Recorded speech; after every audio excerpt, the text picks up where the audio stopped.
สวัสดีทุกคนเนาะวันนี้เราจะมาเปรียบเทียบแลกสองตัวนี้ระหว่าง8เหรียญกับ16เหรียญ8เหรียญนี่ซับเหรียญจังไดเนาะ16เหรียญนี่ซับเหรียญจังไดมันเทียงกว่ากันเนาะคือว่าแลก16เหรียญนี่ราคามันจะสูงกว่าเด้อพี่น้องแต่บ่ได้อัปเกรดแล้วเนาะเพราะว่าเขาจะอัปเกรดมาให้แต่เวียดนามเลยเนาะตัวนี้เนาะเขาจะอัปเกรดมาแต่โรงงานแต่เวียดนามเลยเนาะตัวนี้ถือว่าเครื่องเริ่มยังบ่ทันได้อัปเกรดอีหยังเนาะราคามันสูงอยู่แต่ว่าเขาจะเฮ็ดให้หมดแต่งให้เนาะละเอียดดีเนาะ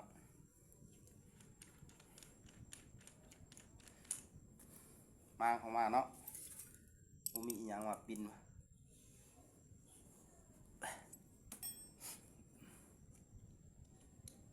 น้องเนาะพี่น้องเนาะ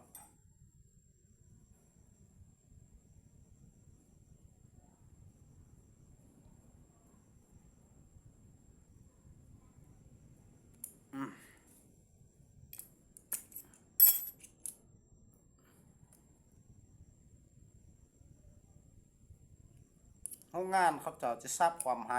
ยแล้วพี่น้องบ่แม่นความหายความงายความเนาะหนึ่งอันหงายหนึ่งอันความหนึ่งอันหงายหนึ่งอันความเนาะโรงงานเขาจะซับมาเนาะซับแบบนี้ก็ได้เนาะ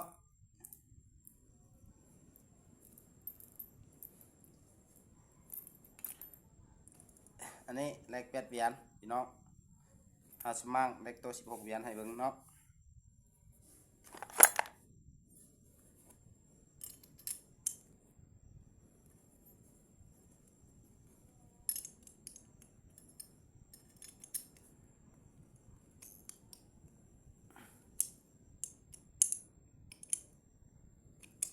เจบ่ดีไปโศกเจมากัน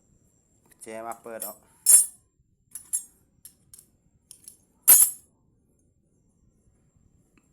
สมั่งตัว16เหรียญให้เบิ่งเนาะ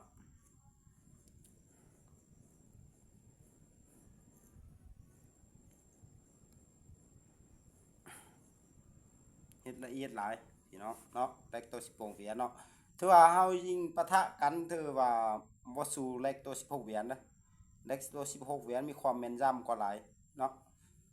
แลกตัว8เหรียญนี่ก็แม่นเนาะบ่แม่นเนาะก็แม่นแต่ว่าก็ยังบ่เท่าตัวนี้เนาะแลกตัวนี้มันจะบ่มักเปกระจุกกระจิกเนาะแลกตัว8เหรียญมันมักจิเปมักไหลกระจุกกระจิกกว่าพี่น้อง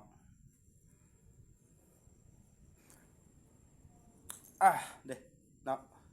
มี2อันเลยพี่น้องเนาะมี2อันโอลิงเลยลดลมใบ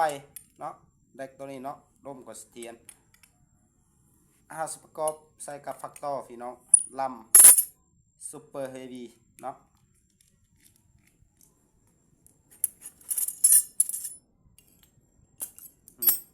พี่น้องสำหรับเป็นเหรียญมูวีทางนั้นเนาะพี่น้องเนาะแลกตัวเบียดเหรียญพี่น้องเบียดเหรียญอยู่ข้างขวาข้าพเจ้าเนาะเริ่มแลกเบียดเหรียญเนาะเครื่องเริ่มมูวีเนาะ16เหรียญเขาเจ้าใส่มูวีให้หมดแบบเนาะตัวเบียดเหรียญนี่ถือว่ายังเริ่มอยู่เนาะเฮาสิมาซับตัว8เหรียญให้เบิ่งก่อนเนาะสำหรับ8เหรียญนี่จึงความ2ง่าย2พี่น้องความ2ง่าย2เนาะ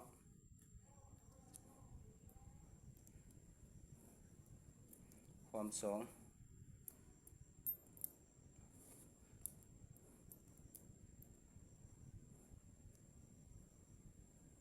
ง่าย2แบบนี้เนาะ8เหรียญเนาะ2 4 6 8เนาะ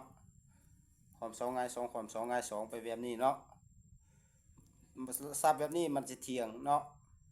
แต่ก็ยิ่งก็โอเคกว่าตัวซับเดิมพี่น้องเนาะสำหรับตัว16เหรียญพี่น้องเนาะถ้าอยากให้มันเที่ยงมันโอเคกว่าเก่ามันหลายเหรียญมันจะแห้งกว่าเนาะพี่น้องเนาะเฮาควรซับง่าย2พี่น้องง่าย2ความ2แล้วก็ง่าย2เนาะเฮ็ดแบบนี้ไปตลอดเนาะจนหมดพี่น้องเนาะ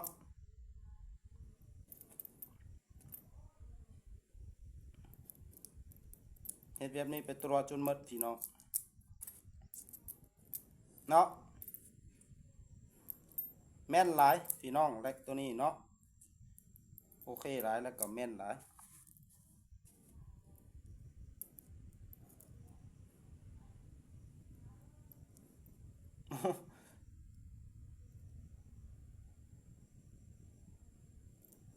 เวียนตัวนึงตกไปใส่เนาะ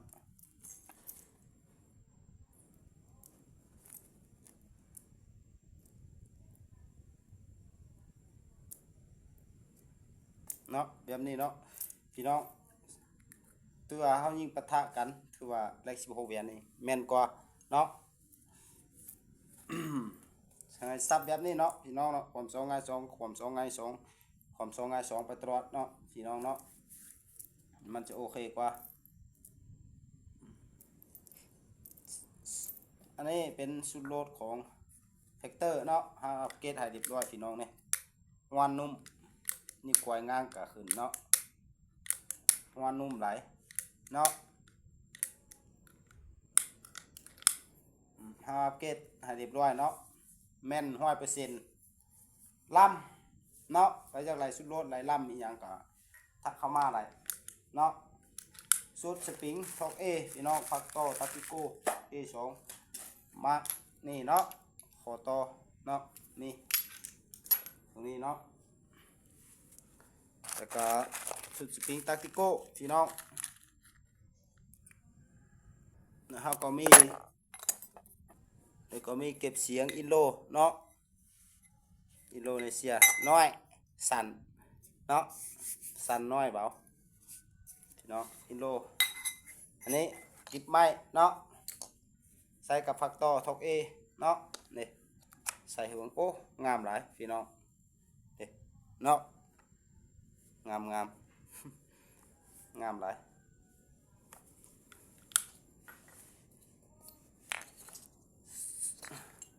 ถือว่า2เล็กนี่เนาะเล็กที่ตัว16เหรียญนี่ก็ถือว่าค่อนข้างว่าจะสร้างเข้ามาอย่างนิดนึงเนาะ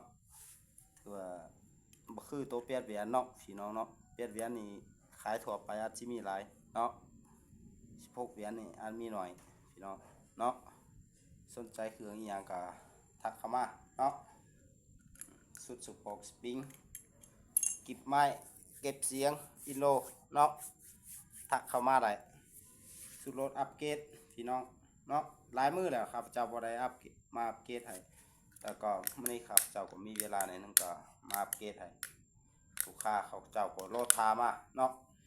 ลูกปืนเนาะมีอันนี้พี่น้อง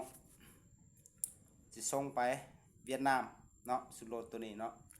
ส่งไปให้อัปเกรดแล้วส่งไปให้เวียดนามคนเวียดนามอยู่ข้างบ้านเฮาเนาะเขาเจ้าสั่งซื้อไปเนาะแล้วก็มีลูกปืนหลายกิโลเขาเจ้าสั่งซื้อเนาะพี่น้องหลายกับอยู่เอาท่านี้ก็ขอบขอบใจนำ FC เอาท่านผู้ชมทุกคนเนาะจงมีสุขภาพแข็งแรงเนาะปรารถนาสิ่งใดให้ได้สิ่งนั้นครับเจ้ามารีวิวก็จะมีแต่ซ้ำนี้เครื่องมื้อนี้เนาะเข้ามาก็มีแต่ชุดสปริงคอต่อเล็กอิหยังบางลมสนใจบางลมหรือว่ากองซองอิหยังก็ทักเข้ามาได้เนาะทางห้านเฮาก็มีหลายคือมีหลายเครื่องที่พร้อมส่งเนาะแล้วก็ยังมีหลายเครื่องที่บ่ทันเข้ามาเนาะพี่น้องเนาะถ้าอยากให้อัปเกรดให้ก็ทักเข้ามาเนาะขอขอบใจหลายๆ